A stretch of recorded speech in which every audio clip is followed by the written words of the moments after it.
Welcome to Leading and Listening with Mayor Smyth. Well, welcome to my first episode. When I was campaigning, I made a promise to govern out loud, and I want to be open, I want to be accessible, and transparent about what we're doing here in Norwalk. And this podcast is one of the ways that I would like to follow through on that promise. So I'm here with my Chief of Staff, Lamont Daniels. Thank you, Mayor. Good to see you. I'm super excited to be here with you. So, Mayor, let's start from the beginning. Can you tell me, what does it feel like being the mayor of the city that you love? Well, it feels a lot like being a mom, being a teacher, and being a public servant, as a member of the city council. I am embracing this position very much. I love the city of Norwalk. I love our people. And so I'm wrapping my arms around our city just like a mom does, right? Wrapping my arms around the people that I love and around the city that I love, leading with heart and compassion, but as well as, leading with the experience that I have on the council and managing all of it like a teacher does. Awesome. Yeah, like a teacher does. And so where you have, multiple needs, multiple wants, sometimes conflicting, all in one space, all in one community, it's a matter of, of taking care of everything. And while at the same time, you get all that pressure from above and that weight on your shoulders. So I think all of the experience that I've had has made it so this job has just been challenging at times, even fun sometimes. But, I just really carry that, the responsibility very seriously and, just doing the best I can for the city that I love. That's awesome, Mayor. And I have the pleasure of being a part of it and watching it firsthand. So, Mayor, before we get into the work itself, I want to take a moment to talk about the team because none of this happens, without people supporting you. So can you let us know who's a part of the team that you established here for the city of Norwalk? Well, besides you, we have Jen McMurr, who is my Director of Communications, and Jen has experience on the council. She's been a Norwalk resident for a long time, and she's really connected in the community. And so she's really great. Brandolyn Williams is Director of Policy and Strategy. Also really has developed deep roots here in Norwalk and has a great understanding of a lot of the policies that I would like to initiate and the strategies that we need to work together on. Corey Freight, my executive assistant, who's just doing a great job, and Marcia Elborn, city clerk, and Marcia's just come in with a great, ability to manage. She has a corporate background, and so she's really just brought a lot to the job and is really doing a fantastic job. So I'm really proud of the team that we've built. That's awesome. This is a super team to help serve. So, Mayor, let's get started into some topics and priorities that you ran on that are important to you. And I want to start with communication and transparency. Something you talked a lot about. What does that look like in practice for you so far, Mayor? Yeah, so I know that that's something that really came to light during the campaign for me is people want communication. They want to know what's going on. And so I've established a few things. One, of course, is this podcast. But the monthly newsletter. So we've got our third one under our belt. The April one that just came out. So that's one way we can reach people. And we're trying to do it in a way that not only do we send it out to them, but making it easier for them to find the newsletter. Social media presence with videos, and that's something I was really committed to because I think that, it's another way that we can reach people. Also, getting into the community, we've established the Meet the Mayors where I go to a local business, and, we've had 2 of those, and they've been great, getting people to come. And, sometimes people just want to meet me, right, and know who's leading the city. Other times they have, things that they want to talk about, concerns, and so I'm available. I want to be accessible. And then, of course, Meet the Mayor, the Mayor's Night Out. So Mayor's Night Out. We had our first one. We hosted it at the Marvin, and it was a great event. We had a lot of all of our city departments there with presentations so that residents could come and ask questions and really engage with what's going on and have their questions answered by the staff who's really in it day in and day out. And we had an overwhelming response, positive response about the format. So looking forward to our next one. That's awesome, Mayor. And I love how you've you've commissioned us that you want to open the doors to City Hall. I know that's important to you. Absolutely, governing out loud. That's it. Yeah, and That's one it. other thing that we are embarking on, and it's been in the works, and it takes a little time, but to redesign our city's website, make it more navigable, and easier for residents to get the information that they need. So that look for that. It's coming up. That's awesome, Mayor. So, so we know listening is one thing, Mayor, but acting on what you hear is another. So, one issue, Mayor, that came out a lot when you were running, especially this winter, was enforcement. Tell me more. How are you approaching that, and why is that important to you? Yeah, it's important because these are quality of life issues. You know, they affect Norwalkers throughout the city in different ways. And we have enforcement concerns around blight, around zoning, around snow removal, illegal dumping. And it's just, we want our city to shine. Always, right? And so I'm starting to tackle those. And it's not an overnight thing that, just, snap your fingers and we're going to fix it. So around zoning and blight, we are looking to improve the hearing process and making sure that people who are being fined are actually paying their fines. That's something that's important. We did bring on, and they're volunteers. I think that's something everyone has to keep in mind, that these volunteer officers are, doing the best they can. So we did bring on another one. And so it'll take some time, but, we're going to see an improvement there. Taking a look at our ordinances and identifying where we can update things, particularly around snow removal. That enforcement hasn't happened in years, really. And so we want to make sure that as we start to create the enforcement and really, let people know that we're taking this seriously, and there will be enforcement, we want to make sure that we're doing it correctly. And that, with snow removal in particular, we want to make sure that people who are elderly and disabled, we don't want to put an undue burden on them and, fine them because they're physically not able to do the enforcement. So we want to work with, local civic organizations or maybe the high schools and find some kind of program in which we'll be able to offer some kind of program that they can have their sidewalks shoveled without that undue burden. So those are some of the areas that we're looking at. But again, it takes time, and it doesn't happen overnight. So I need residents to be patient, but know that I take it seriously, and I'm definitely working on it. That you do, and just to your point, emphasizing neighbors helping neighbors. That's something. Absolutely. Yeah. I think you and I were just talking Yeah, about absolutely. this yesterday, and I think I think about the times that I've helped my neighbors. My husband helps our neighbors, and I think that I kind of like us to all be thinking about that, being neighborly and neighbors helping neighbors. That's important here. All right, so I've been here for 6 years, and I'm so excited to be serving as your chief of staff.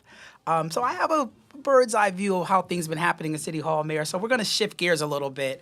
I want to talk about modernization and efficiencies. This is a very personal issue for me because I know there's things that you want to do. You want to look at our systems, look at our practices. So how are you approaching that, and what that look like for you right now? It seems like City Hall is operating in the what you're gonna 1970s. Yeah, but and I think that it's important to remember, right, that because we're using taxpayer dollars to run things, we never want to do things that are going to burden our taxpayers more than is absolutely necessary. And I think that government does operate like a behemoth. We all know that, right? But I think there are things that we can do to help us run more efficiently with less burden on our employees. I mean, our employees work really hard, and I really want to acknowledge that. But if there are ways that we can use software to help make things run more efficiently, AI is something I'm very committed to using carefully and ethically, because I think there are areas in City Hall where we can use it to help efficiencies. And I know, for example, our legal department is using AI, and it really, really helps with their research. It doesn't eliminate jobs, right? But it helps them do their jobs more efficiently, faster. And I can tell you that department works really hard, many, many hours. So anything that we can do to help them run more efficiently is good. But there are other areas in the city where I know that we can use AI. So we have to first establish that AI policy, which we're working on, because we want to make sure that we are doing this ethically quickly, and we're not pushing people out of their jobs, but helping them do their jobs better so that, we're more able to help our residents. Yeah, Mayor, I appreciate that because if there's any tools that we can use to help support our employees, let's go after them and try to support them. Yep. All right, another topic, I always say the big D word to our listeners, is about development. Yeah. And Mayor, especially housing, how are you thinking about, because we often hear people say, strike the balance, strike the balance. What does that mean to you? Yeah, so it means diversifying our housing stock for sure, because we want to make sure that, that people can afford to live here and it's not feeling affordable for anybody right now. And, this isn't, I know it feels like it's a Norwalk problem, but it's not just a Norwalk problem. It's a Connecticut problem. It's a national problem. It's a global problem. People all over the world are dealing with affordable housing crises. So, but how do we address it here in Norwalk? Well, we look at diversifying our housing stock and looking at areas where we can create more affordable housing, more workforce housing. I think it's really important. And we have some projects going on right now that do address that, but we need more. I also think that, we want to make sure that we are offering pathways to home ownership so that people have the opportunity to enter the housing market and establish generational wealth. We know how important that is. And so we want, young people, we want first-time home buyers to have a process that works for them and makes it easier for them. There's a lot of things that I think we can do if we're creative. I know people get really upset about the big development, and unfortunately, it is very difficult for developers to afford to create affordable housing. And the banks don't make it easy. Regulations don't make it easy. I know we have developers who are wanting to be involved in creating more affordable housing. So what we have to do is work with those consortiums so that we can think creatively. We need to demand more from the state and just do everything we can to improve it. That's awesome, Mayor, and I know you're committed to making that happen. And I know, Mayor, let's talk a little bit. At the same time, we want to make sure people who choose Norwalk can stay and thrive here. What does that mean to you when that statement, want to be committed to people, generations live here and want people to stay here? Well, people have to afford to live here. And so we're in this post-pandemic I don't think we've really landed from the pandemic, and we're in the midst of this reval process that 4-year phase in of the revaluation that took place when our residential properties were at their highest, commercial at its lowest, and so that's a real burden on the local taxpayer. So what I'm really focused on, we got through this first budget season, which really wasn't mine, right? But, I think we got through and managed it as well as we could, right set in some ways. I was determined to right set things with the Board of Education and make a calmer budget season, and also looking at our internal services fund and making sure that we fund that appropriately so that sets us up for the future.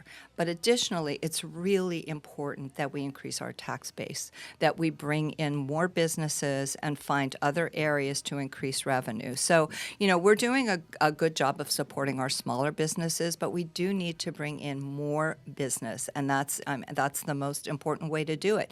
We were talking about enforcement before, and that's not a huge revenue source, but it will increase the fund balance. And every little bit that we can do, every creative way we can to increase revenue is important, and I'm committed to finding ways to do that. That's great. And let's build on that, Mayor, about the increasing our commercial tax base. I know you recently spoke at the Chamber and you shared some thoughts. Can you share some of that here today? Yeah, well, a lot of that is focused on our small businesses and how, some of the events that we have really help drive business for them. And, we've got the holiday event in December. We have the Halloween event. We just did the Melt on River Street, which was hugely successful. We've got the Saturday markets, and now the Sunset Market coming up. The businesses love love these events because every person who comes spends approximately $32 outside of the event at a local business.